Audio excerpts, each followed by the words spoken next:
Welcome. I am Sister Who. Today I just wanted to consider one of the questions from the introduction to this television show. The basic focus of Sister Who Presents is to deal with the questions of life. One of the questions illustrated within the introduction is the question word who. Simple little three-letter word, W-H-O, but what does it really mean? And how often do we really think about what we mean when we use it? In becoming more aware of things like that, not that we need to obsess about them, but to look at the question enough that we might be able to get more from it, so that we can live life in a more conscious, a more empowered sort of way, that we can take advantage of the opportunities more because we understand more about them and what they mean. And we can make better use of the moments and the interactions that come along. The obvious place, to me, I guess, to start with the question word who is looking in the mirror. Who is the person looking back at me, and do I really know? Superficially, it's easy to say, when someone says, "Who are you?" to simply give your name. Am I my name, however? Or am I more than my name? Actually, the name is just a combination of letters and sounds that refers to me, but it doesn't contain all of who and what I am. I can write my name on a piece of paper, and unless you know who I am, it will mean absolutely nothing. It would be just a name on a piece of paper. If you know who I am, and I write it there, then when you read that or you hear my name called, you think of me, and there's a relationship going on. And looking at the face in the mirror and saying my name to that reflection, it still only scratches the surface of who and what I am. Because what those sounds and letters refer, the person to whom those sounds and letters refer is constantly growing and changing throughout life. If you ask me, who are you? The way I would answer that question, the way I would have answered that question when I was in college or when I was in high school, is quite different from the way I would have answered that question if you were to ask me it last week. The question in terms of self-awareness and personal growth would be, what are those qualities or activities, what are the things that I use to identify me that most symbolize who and what I am? In some cases, people use their occupation, what they do for a living. I say for a living because in some cases the occupation a person does isn't actually generating enough money to live on the amount that they're making. But it's someone's job. But am I my job? If I am my job, when I stop doing my job, I have no identity. If my identity is based on doing that job, I am the one who builds houses. As soon as I stop building houses, I am nothing. I would say you're still a person. You're simply a person who may build houses, who may cook, who may jog, who may create something, who may sing, who may talk, who may sleep at night. A person who may do any one of these things. It's what somebody once told me, to be a human being, not a human doing. Problem with, if you are what you do, when you don't, you're not. When you stop doing it, you cease to exist. Which is why so many people, when they get to the age of retirement, suddenly have to go through this major redefinition and shift. They've been doing this activity for years, and suddenly one morning they wake up and they're not doing it anymore. And their very identity has become so integrated with that activity that without it, they don't know who they are.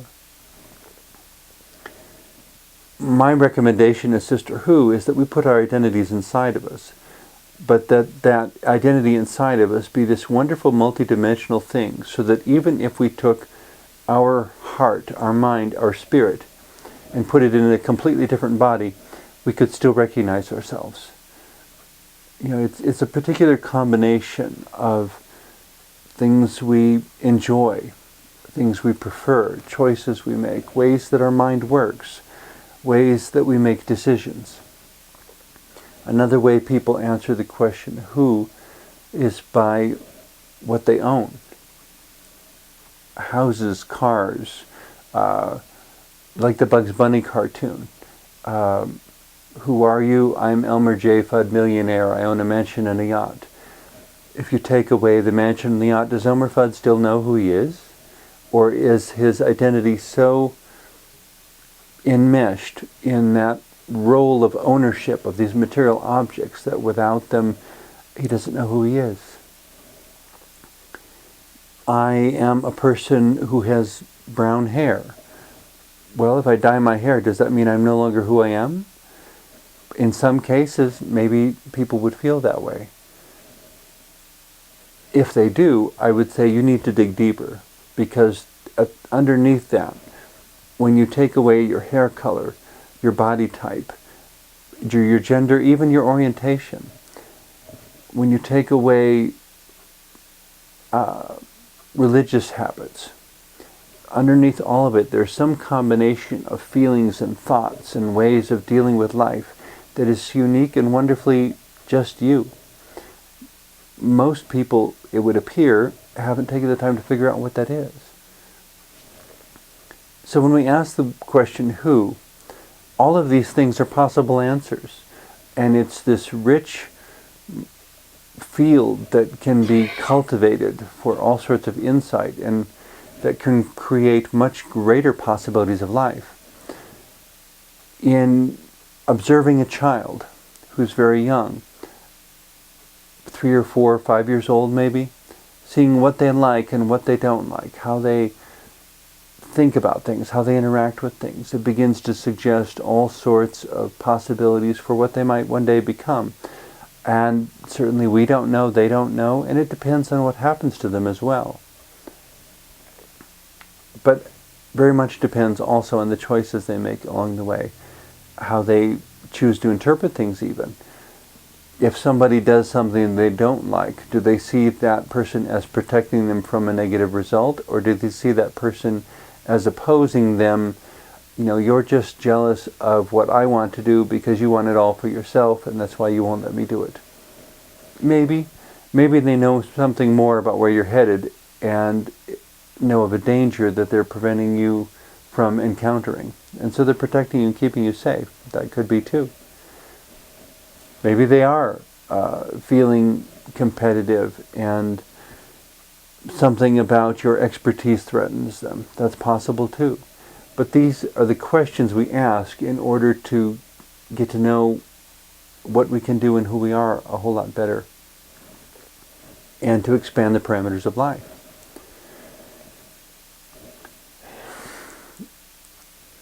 In the introduction to the show, the question word who is associated with the telephone. But there's 2 different ways of looking at that also. It's, first of all, if the telephone were ringing, which it may or may not be. There's no audio at that particular point that tells you whether or not the phone is ringing while I'm looking at it. In that moment, if the phone were ringing, I could be immediately, probably the first question that would come to mind is, who's calling? If the phone were not ringing, the question that could immediately come to my mind is, who should I call? Well, that would depend on what I needed the communication for. Do I want to tell somebody what just happened to me? Do I have a question that needs answering? Do I need a repairman to fix something for me? Whom should I call? Should I call the relative or the person who has no friends to see what I could offer by way of a conversation because they live too far away for me to actually go visit them? Is it someone with whom I'm creating a new activity? If I were setting up a video production session for my TV show, to call the cameraman and say, will you be able to be there on a particular day? To call another friend saying, can you come and make sure the audio and the microphones work? all these sorts of other choices that revolve around that, and the only thing we really have in common for that event is the question word who. But it's this multifaceted gem that shines light off in 100 different directions. The additional thing about humanity is that we are a species that lives within time. It's difficult to conceive because time defines everything about our lives, and we experience everything as a sequence of events.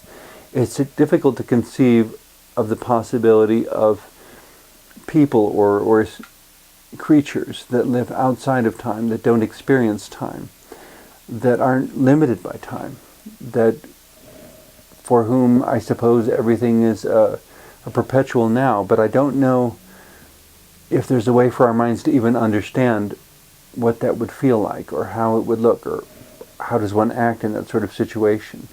If you don't have time, how can you have a sequence of events, or a sequence of actions, or a sequence of anything? But those are all different questions. The one we're focusing on today is a question word of who.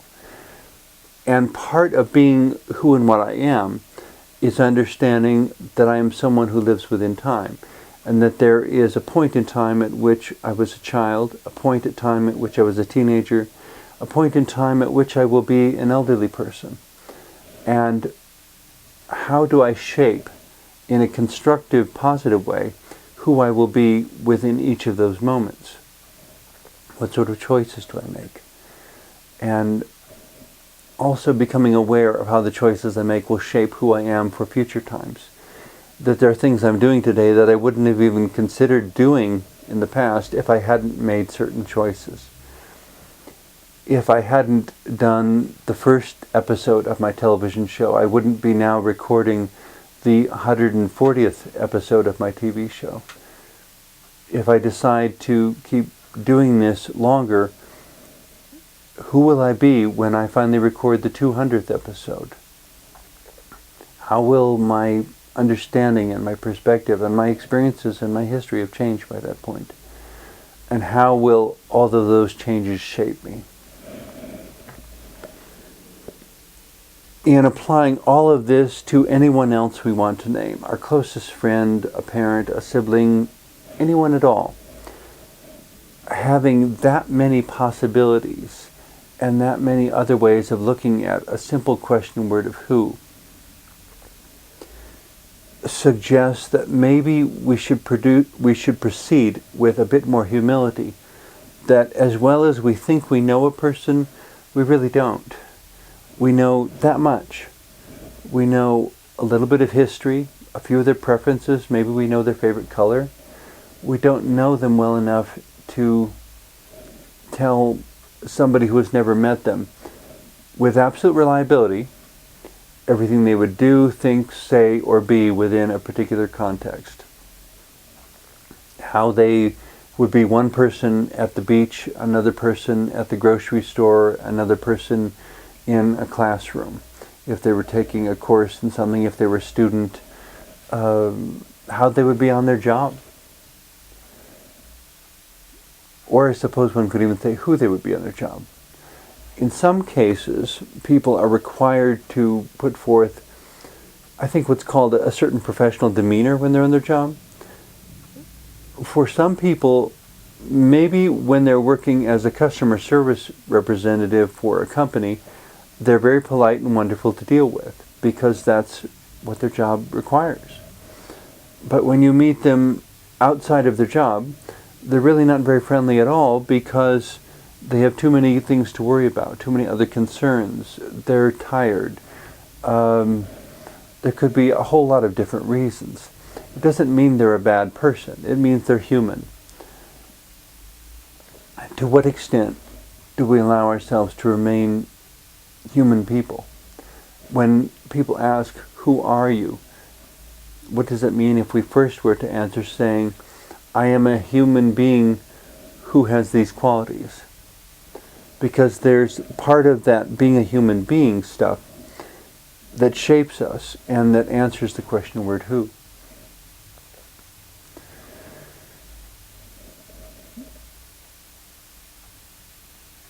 in talking with someone else, in forming a relationship, taking the question word who and moving it outside of ourselves to where now we're more concerned with who am I meeting rather than simply who is meeting me. From a selfish or narcissistic perspective, being concerned with who is meeting me may even, it's not that one would say it, but the way they live, it's as if they think they're the center of the universe. And who I am is the one around whom life revolves. Everything exists for me, and anything that somebody else needed is not my concern. It's not my turn to watch him, it's not my job, it's not my whatever. That is one of the perspectives that is perhaps common in many of our worlds. Your world and mine, worlds we share, worlds we don't. When we're able to step beyond that, however, we find that the who of other people can be really, really wonderful and take us beyond that artificial sense of being the center of the universe. Because in order for life to work at all, there has to be an exchange going on. Who I am and who you are has to be in positive relationship, or else we wind up stepping on each other's toes, getting in each other's way and causing each other problems that keep all sorts of good things from happening, and may even keep our own survival from happening. In the earliest human societies, the organization was generally very tribal. A tribe of people, a group of people, moving from place to place, finding food where they could, finding shelter however they could, finding some of their challenges, such as building a shelter, building a house. Well, even today, building a skyscraper requires an enormous number of people. Similarly, building an experience requires an enormous number of people. Next time you go see a movie in a movie theater, sit through the end credits until the movie absolutely stops and count how many names are in the end credits, so that the experience of that movie required all of these who's in order for it to happen. In order for you to be someone who has seen that movie, dozens, if not hundreds, maybe even thousands of other who's had to combine all of their efforts and all of their energies in order to create this visual auditory experience that may even create emotions for you, that may teach you about where life can go, what it can be, what the possibilities of yourself are. The movie may have had a story about a who very different from yourself. In every movie, though, I would encourage you to look for that part of the who that is common with something in you. That the person in the movie needed to make a decision about what to do for a living, where to travel, who to love, whom not to love, whom to fear, whom to run away from. Those are all similar choices to the ones we face every day, the ones that shape who and what we are also. When people say, "Who are you?" do we say, "I'm one who stands up for himself. I'm one who always gives in because I want to avoid all arguments. I'm one who can't tell the difference between a just and an unjust situation. I'm the one who can or cannot understand a particular language." These are all aspects of the question word who. In having guests on the show, I very often want to draw them out if I can through conversation, saying, "Yes, but who are you?"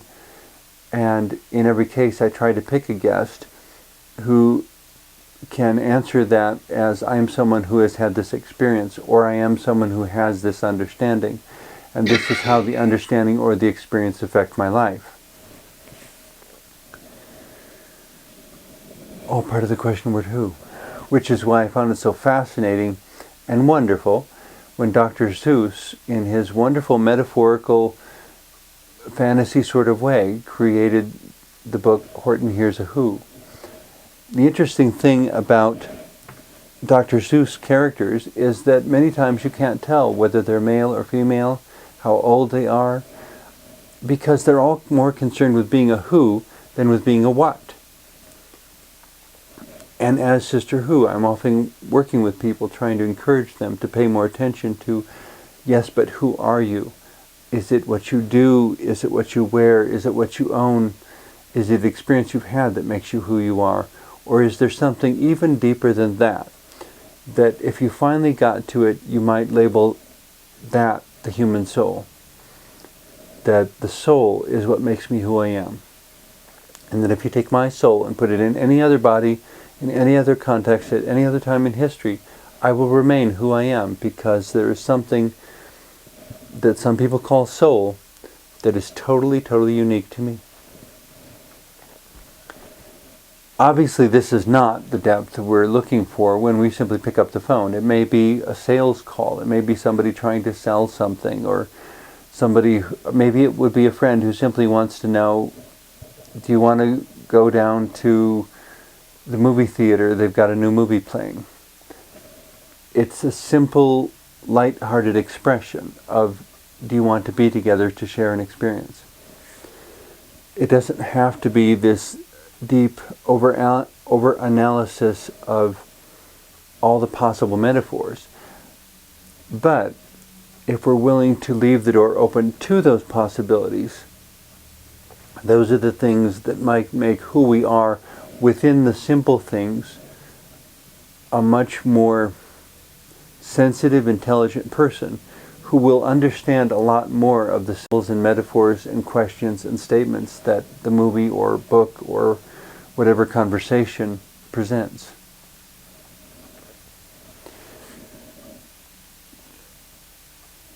As Sister Who, I often work with people regarding issues of identity. It is my hope that the work I do by exploring symbols and metaphors and question words will help people to have a more full sense of who that is. Because I find that in addition to all the rest, when we better know who we are, it makes much less difference. It's much less of a problem if somebody else is in fact completely different. Who they are isn't quite such a problem. They're being who they are, I'm being who I am. If we watch out for each other's needs, if we take care of each other, if we, well, to cite a biblical story, in the book of Genesis, there's a brief little story about two brothers, Cain and Abel, and Cain winds up killing Abel because he's envious of him. And God says, where is Abel? And Cain says, am I my brother's keeper? Well, in a sense, yes, we all are. We're each other's guardian angels. We're each other's keepers. We get to watch over each other and create a world within which everyone can find legitimate ways to get their needs met. So that when we say, who are you? I'm someone who supports everyone being able to legitimately get their needs met. What about, I am one who is a member of a particular nation or club? Their people have taken their identity and deposited it, if you will, into their association. As long as they're a member of the club, they know who they are. As soon as their membership lapses for whatever reason, they're not in the club, they're an isolated individual. And it becomes very difficult to say, very difficult for a person who's used to putting forth their identity by association to say who they still are without that association. I was on a ski lift once and seated next to a woman who was not wearing skis, and we got into a friendly conversation, nothing particularly deep, but I asked who she was, wanting to address her by name. And she responded that she was so-and-so's wife and so-and-so's mother. And I kind of thought, well, if if you didn't have those people, or if anything were to happen to those people, would you still know who you are? Or would you have to reinvent a sense of self all over again? The thing with identifying a sense of self and with wrestling with this question word who is that, like every other idea, it can be both used or abused. On one hand, we can create an identity and say that's who I am and that's all I am, and deny ourselves opportunities for growth. On the other hand, we can say who I am is someone who is evolving and becoming. And we may find things change a lot from year to year, but we're still here, and there's still a sense of who and what we are.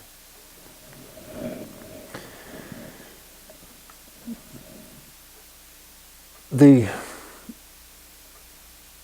perhaps most important point of dealing with the question word who is also remembering to be loving and thankful. That who we are has a lot to do with when we were born, when we're living. That the fact that we are here now,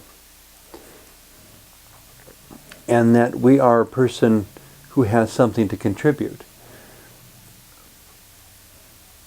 And if we don't contribute that which only we can contribute, humanity as a whole will be impoverished. There may be specific challenging situations and circumstances that the divine or God created us to resolve. And if we don't resolve them, humanity will have to live with the problem going on and on and on, instead of being resolved. There are unique aptitudes within each of us, I believe, that make each of us a wonderful, mysterious care package from God.